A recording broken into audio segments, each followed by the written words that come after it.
Well, there can't be many upgrades that take just 5 minutes to install on a 996, but I think this is the one. I'm going to be doing a cold air induction kit on the car, which is essentially just a silicone tube which replaces the ridged tubing between the plenum and the airbox. Why would you do that? Well, the idea is behind it is that there is a resonator that comes off the side of that ridged tube. This blanks off that resonator, which allows the induction noise to be full and proper throughout the whole rev range, rather than blocking out some sound at the lower rev ranges. And yeah, it should give the car a more sporty sound. I've been told it's a bit like a light exhaust upgrade inside the cabin, and just to give it a bit more of a sporty character. So what did I go for? Well, I went with Samco. I went with Samco because you can get it in a matte black, satin black finish, so it looks like a standard hose. I bought it through a company called Time Motorsport, who I understand helped develop this kit for the Porsche 996. Lovely group of guys, worth checking out. Why did I go for that? Well, for me, I looked at several options on this cold air induction once I decided it looked like a good way to go. Most of the kits are very glossy. They can be bright red, bright blue, any colour under the sun really. And what I didn't want was a big bright blob of colour in the middle of the engine that just was out of place and out of character with the car. I find it a bit blingy if you go for those kind of brightly coloured hoses. There are many cheaper options on the market. I think they start from less than £30 if you look around at the different brands. I've gone for what is possibly the most difficult, most expensive version. It took about 3.5 weeks to manufacture because it was a big queue of stuff at Samco it was sat behind, and it was probably 2.5 times the cheapest one out there. But for that, I've got the highest quality hosing, it's got a lifetime guarantee. I've also got a set of stainless steel Jubilee clips to refresh it, and they're slightly wider than the stock ones so that they don't cut into the silicone. So they're perfectly paired up for that. So I'm going to go and put it on and let you know what it's like. I'll also show you inside the packet so you can see the sort of quality that I'm talking about here as well. So before I put the new induction hose in, I thought I'd have a quick drive out just to kind of check the level of the sound, make sure I'm familiar with it. And yeah, this is quite a quiet car. I don't have any exhaust modification on the car at all, so changing that induction hose is really going to, I guess, highlight what of a difference it makes. There's nothing to mute it. The engine mounts that I put in, the RSS engine mounts, they create a little bit more noise, but yeah, it's a tiny amount. I know a lot of people are worried about the harshness of putting those vibrations and the vibrations of putting those mounts in, but yeah, you don't need to be at all. And in my experience, they improve the car and they don't do much to the noise in the cabin. But you know, I'm looking for a bit more noise, so let's hope that the induction hose does that. So the next time out in the car, I should have it on. Right, let's get it fitted. Here's the hose. So in this pack, I've got the main black hosing and the cap, the blanking cap.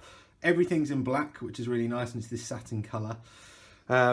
Some people I've spoken to have got one of these kits from another manufacturer, and it's got an alley blanking cap, and even that they've said is too blingy, and they've tried to tone it down with tape or paint so it doesn't stick out like a bit of a sore thumb on the airbox. And then second up is the Jubilee clips, and what I'm most excited about opening these packs is getting into these key rings. It's a silly little thing, but a nice little touch to have these thrown in the packet as well. I wasn't expecting them to come with this, and it just gives you a bit of a colour swatch of the other hoses that are available. And hey, who doesn't like a keyring to stick on their car keys? The world's easiest job. So you just release Jubilee clip, Jubilee clip, Jubilee clip. I've just unscrewed these, and then you pull off. That's half the job done. Boom. With the old hose out, I thought I'd just show you the difference between the Jubilee clips as to why I decided to buy the Samco ones. Look at the difference in size. They're almost twice as width when you look at them side by side. Also, they're slightly sort of chamfered on the edge, so they don't cut in to the hose. They've got a slight lip towards that edge. Right, put the new one on. I've just pushed the plug and the hose in. This needs quite a short, sharp punch to kind of get it in, because it's a real nice snug fit. But yeah, once it's in, it seats nicely. I just need to tighten up the 2 clips on the hose. And then yeah, hopefully you can see what I mean, how stock it looks compared to some of the coloured jazzier hoses out there. Here we go. So this is going to be a cold start. The engine's gone completely cold again now. So yeah, start it up and see if I can hear any difference in how it fires. Ooh, I did. Heard a bit of a as it started up.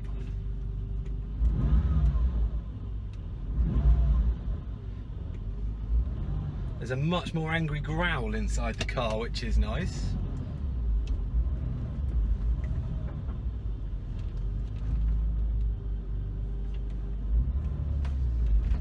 More bassier tone, I would say.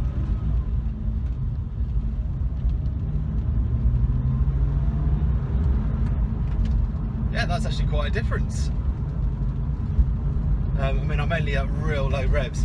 I'm going to let the engine warm up, go for a bit of a drive, and then come back on here and give you a bit more impression of what difference it makes. I think whilst it's cold, you know, I can only tell what it's like at tick over, so I'll be back. As you can probably see, the weather is glorious here at the moment. I've been out in the car for about 25-30 minutes, I guess, and been having quite a bit of fun in the car, having a good old drive. The only discernible difference here, we're talking between 0 and 3,000 RPM. That's where you can actually hear the change. It's a much more gruff, growlier sort of note in the induction. After 3,000 revs, I can't tell a discernible change. So that's clearly where that resonator is working, below that 3,000 RPM, I would say. And yeah, it's a nice change. It gives you a bit more of a sporty, throatier sound in the car. Without an exhaust, it's still quite a quiet car, but it gives you enough that you can hear what you're doing. Before now, I've actually hit the brakes and my outside edge of my foot has caught the accelerator, and I didn't realise because I didn't hear the throttle blip when I did it. At least with this, you've got a bit more note now that you can hear what the engine's doing. So for the money, yeah, it's a nice little upgrade. It's not night and day difference, but it depends what you're looking for. It will be a nice complement to a stock exhaust. It will be a nice complement to a sports exhaust too, because you've got that induction sound at the bottom end, and then you'll get more from the exhaust at the top end. So yeah, all in all, it's a nice mod. So take a look at it. You might like it.